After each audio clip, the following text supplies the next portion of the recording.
Capítulo 2, segunda parte. Terminé por vivir en estos sueños. Siempre he soñado mucho, más que en la realidad. Aquellas sombras me robaban fuerzas y vida. Entre otras cosas, soñé con frecuencia que Cromer me maltrataba, me escupía y se arrodillaba encima de mí, y lo que era peor, que me inducía a cometer graves delitos, o mejor dicho, me forzaba con su poderosa influencia a cometerlos. El más espantoso de estos sueños, del que desperté medio enloquecido, desarrollaba una tentativa de asesinato contra la persona de mi padre. Cromer afilaba un cuchillo y me lo ponía en la mano. Nos apostábamos detrás de los árboles de una avenida y acechábamos a alguien, yo no sé a quién, pero cuando alguien vino hacia nosotros y Cromer me apretó el brazo indicándome que era aquella la persona a la que había que herir, vi que era mi padre. En ese punto me desperté. En medio de todo esto pensaba aún algunas veces en la historia de Caín y Abel, pero muy poco ya en Demián. La primera vez que volvió a acercarse a mí fue también singularmente en un sueño. Soñé en efecto una vez más que era violentado y maltratado, pero en lugar de Cromer era ahora Demián quien hundía sus rodillas en mi cuerpo.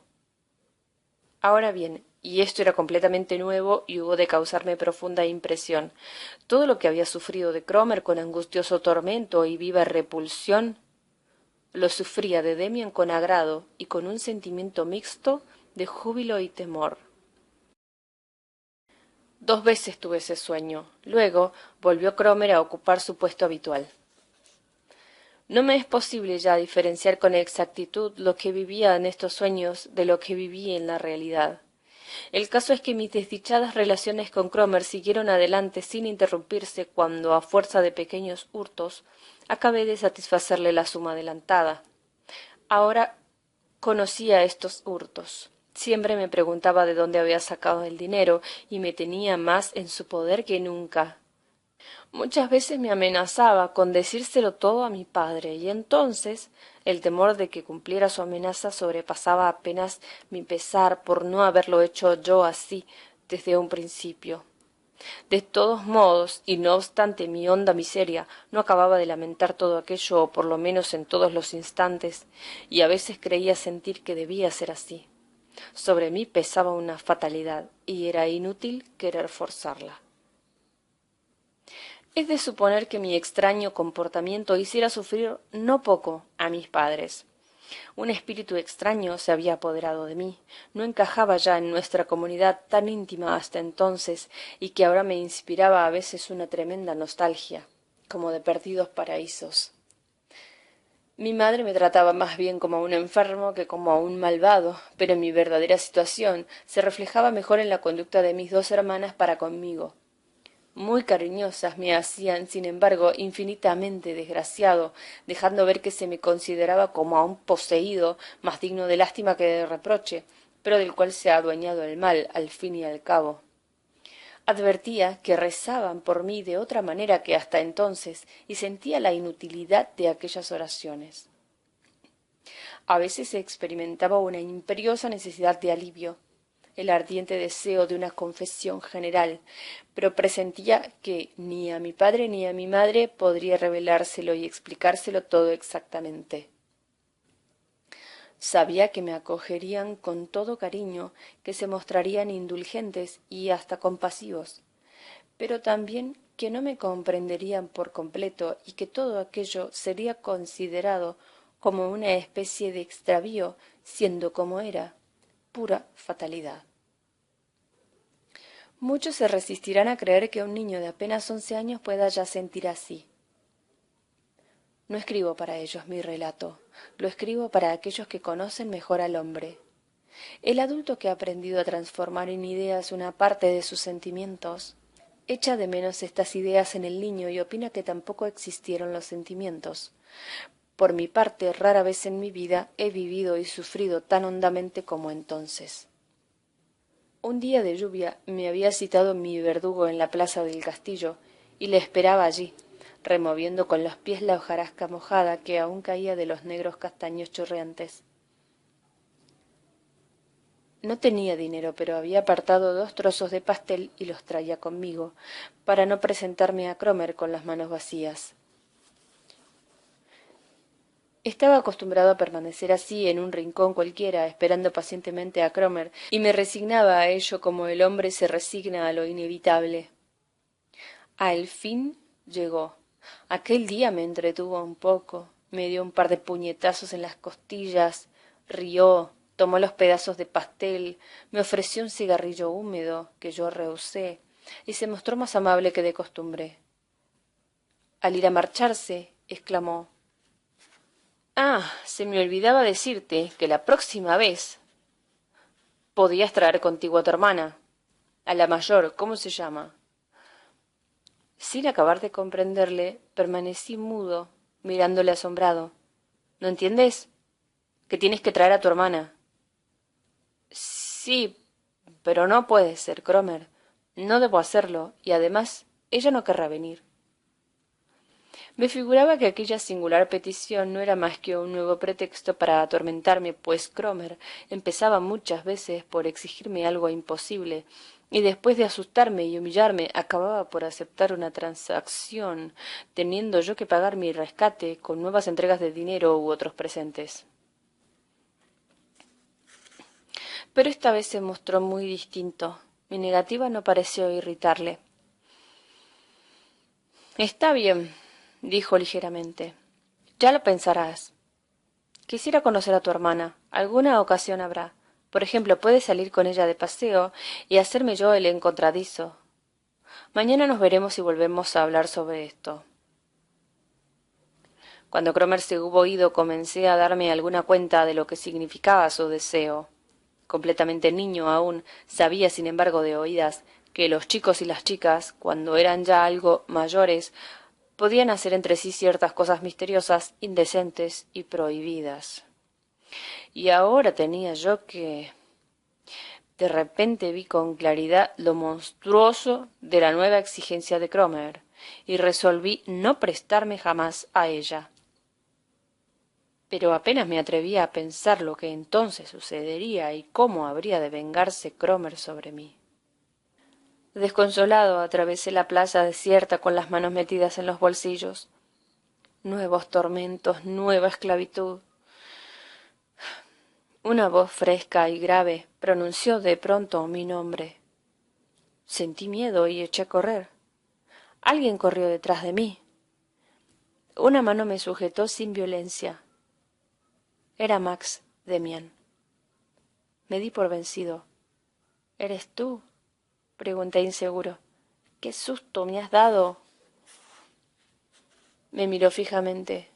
Nunca me había parecido tanto su mirada, la de una persona mayor, la de alguien superior y penetrante. Hacía mucho tiempo que no habíamos vuelto a hablar.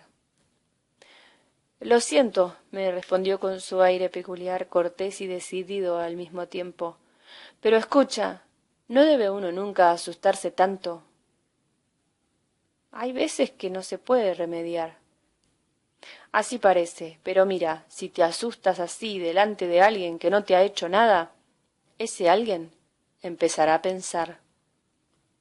Se quedará extrañado y entrará en curiosidad. Pensará que eres singularmente asustadizo y se dirá que sólo se es así cuando se tiene miedo. Los cobardes tienen siempre miedo, pero yo no creo que tú seas realmente un cobarde, aunque tampoco seas un héroe, desde luego. Hay cosas que te dan miedo, también hay hombres a los que tienes miedo, y esto sí que no debe pasarte. Nunca se debe tener miedo a ningún hombre. A mí, por ejemplo. ¿No me tendrás miedo? ¿O sí? No, a ti no. ¿Lo ves? Pero hay otros a los que sí tienes miedo. No lo sé, déjame. ¿Qué quieres de mí? Apresuré el paso en un impulso de fuga, pero Demian se mantuvo a mi lado y sentí su mirada sobre mí. «Suponte que te quiero bien», comenzó de nuevo. «En todo caso, no tienes por qué tenerme miedo. Me gustaría hacer contigo un experimento.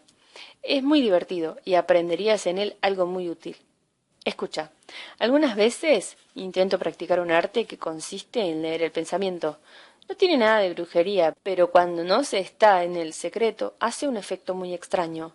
La gente se queda asombrada. Vamos a probar. He dicho que te quiero bien, que me intereso por ti, y ahora quisiera saber qué cosas suceden en tu interior. Ya he dado el primer paso, te he asustado y sé que eres medroso. Hay, por lo tanto, cosas y hombres a los que tienes miedo. ¿Por qué? En general, no hay por qué tener miedo a nadie. Cuando se tiene miedo a alguien es porque se le ha dado poder sobre uno. Por ejemplo, hemos hecho algo malo y el otro lo sabe y tiene entonces poder sobre nosotros. ¿Comprendes? Es muy fácil, ¿no? Le miré perplejo. Su rostro aparecía grave e inteligente como siempre y también bondadoso, pero sin rasgo alguno de ternura, más bien severo. En él se pintaba la rectitud o algo semejante. Yo no sabía lo que me pasaba. Demian se alzaba ante mí como un hechicero.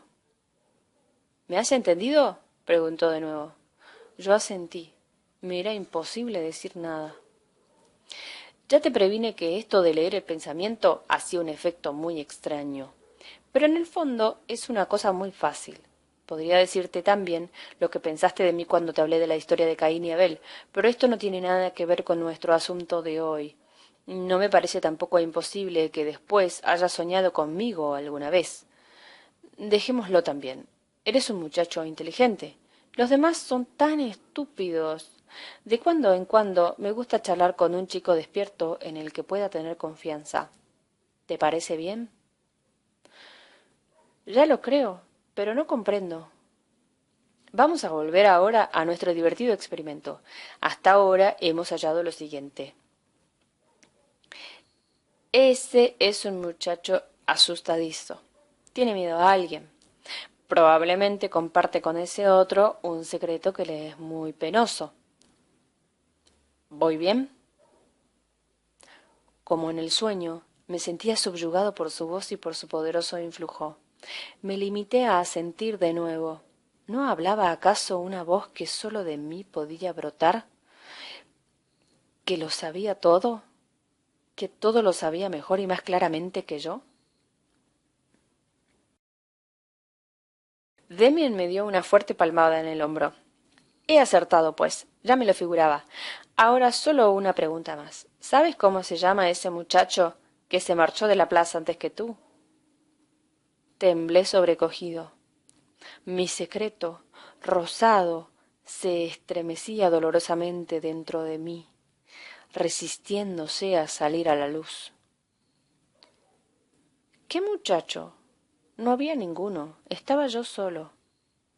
Demian se echó a reír. Suéltalo ya, dijo riendo. ¿Cómo se llama? ¿Te refieres a Franz Cromer? Murmuré. Aprobó satisfecho. Bravo, eres un buen chico y creo que seremos amigos. Pero ahora voy a decirte una cosa. Ese Cromer, o como se llame, es un mal bicho. Su cara me dice que es un bribón. ¿Qué opinas tú? Oh, sí, suspiré. Es terrible, es un demonio, pero no debe saber nada de esto. Por Dios, que no lo sepa. ¿Lo conoces? ¿Te conoce él? No tengas miedo, no anda ya por aquí y no me conoce, por lo menos todavía. A mí sí me gustaría conocerle. ¿Va a la escuela? Sí. ¿En qué clase está? En la quinta. Pero por Dios, no le digas nada, te lo suplico. Estate tranquilo, no te pasará nada. Probablemente no tendrás ya ganas de contarme algo más sobre ese Cromer. No puedo, no, déjame. Demian permaneció un rato en silencio, luego prosiguió. Lo siento, hubiéramos podido continuar un poco más el experimento, pero no quiero atormentarte. Ya te habrás convencido de que ese miedo que le tienes no es nada bueno. Te anula por completo y tienes que liberarte de él. Tienes que liberarte de ese miedo si quieres llegar a ser alguna vez un hombre de verdad. ¿Me entiendes? Desde luego, tienes razón. Pero no es posible. Tú no sabes. Ya has visto que sé muchas cosas más de las que tú te figurabas. ¿Le debes dinero? Sí, también. Pero no es eso lo principal. No te lo puedo decir, no puedo. Entonces, no serviría de nada que yo te procurase todo el dinero que le debes. Puedo dártelo sin dificultad ninguna. No, no es eso, y no le hables a nadie de esto, te lo ruego, ni una palabra. Confía en mí, Sinclair. Ya me contarás alguna vez de tus secretos. Nunca, exclamé violentamente. Como quieras. Pensaba que quizás te decidieras alguna vez a contarme algo más, voluntariamente, ¿se entiende? ¿O es que crees que iba a ser lo mismo que Cromer? Oh, no, pero por ahora no sabes nada. Absolutamente nada. Pienso nada más en lo que podría ser. Pero puedes estar seguro de que nunca haré lo que Cromer. Además, a mí no me debes nada. Durante un buen rato permanecimos callados. Yo me iba sintiendo más tranquilo, pero las averiguaciones de Demian me parecían cada vez más enigmáticas. Tengo que volver a casa, dijo al cabo, ciñéndose más estrechamente el abrigo bajo la lluvia. Pero antes quisiera decirte aún una cosa, ya que hemos llegado tan lejos, tienes que librarte de ese tipo. Si no hay otro medio, mátale. Me gustaría que lo hicieras y te admiraría. Incluso puede que te ayudara. Volví a sentir miedo. La historia de Caín acudió de pronto a mi recuerdo. Sobrecogido empecé a llorar mansamente. Demasiadas cosas inquietantes rondaban en torno mío. Bueno, basta ya, sonrió Max Demian. Vuélvete a casa, todo se arreglará, aunque lo más sencillo sería matarle. Y en estas cosas lo más sencillo es siempre lo mejor. No estás en muy buenas manos con tu amigo Cromer. Volví a casa y me pareció que había faltado de ella un año. Todo parecía cambiado. Entre Cromer y yo se alzaba algo como un porvenir, algo como una esperanza. No estaba solo ya. Advertí ahora cuán terriblemente solo con mi secreto había estado semana tras semana, y en el acto volví a pensar lo que ya tantas otras veces, que una confesión ante mis padres me hubiera aliviado, pero no me habría redimido por entero. Ahora casi me había confesado a otra persona, a un extraño, y un presentimiento de redención volaba hacia mí como un intenso perfume. De todos modos, mis temores tardaron aún mucho tiempo en desaparecer. Estaba seguro de que todavía habría de tener largas y terribles explicaciones con mi enemigo. Mi sorpresa fue así tanto mayor al ver que todo sucedía de un modo silencioso, oculto y sereno. El silbido de Cromer no volvió a resonar ante mi casa en todo un día, en 2, en 3 días, en una semana entera. No me atreví a creerlo, y en mi interior estaba siempre a la escucha, temiendo que volviera a sonar de pronto, precisamente cuando empezase ya a no esperarlo. Pero seguía y siguió ausente. Desconfiando de mi nueva libertad, no acababa de creer enteramente en ella, hasta que un día tropecé con Franz Cromer. Venía calle abajo en dirección contraria a la mía. Al verme, se estremeció, contrajo el rostro en una terrible mueca y dio media vuelta para no encontrarse conmigo. Fue aquel un instante inefable. Mi enemigo huía de mí. Mi demonio me tenía miedo. La sorpresa y la alegría entraron tumultuosamente en mí. Por aquellos días volvió Demian a dejarse ver. Me esperaba delante del colegio. Dios te guarde, le dije. Buenos días, Sinclair. Quería saber cómo te va. Cromer te deja ya tranquilo, ¿no? Gracias a ti, ¿verdad? Pero ¿cómo lo has conseguido? ¿Cómo? No entiendo lo que pasa. No he vuelto a saber de él. Me alegro. Si alguna vez volviera a importunarte, no creo que lo haga, pero de semejante canalla hay que esperarlo todo, bastará con que le digas que se acuerde de Demian. Pero ¿cómo te la has arreglado?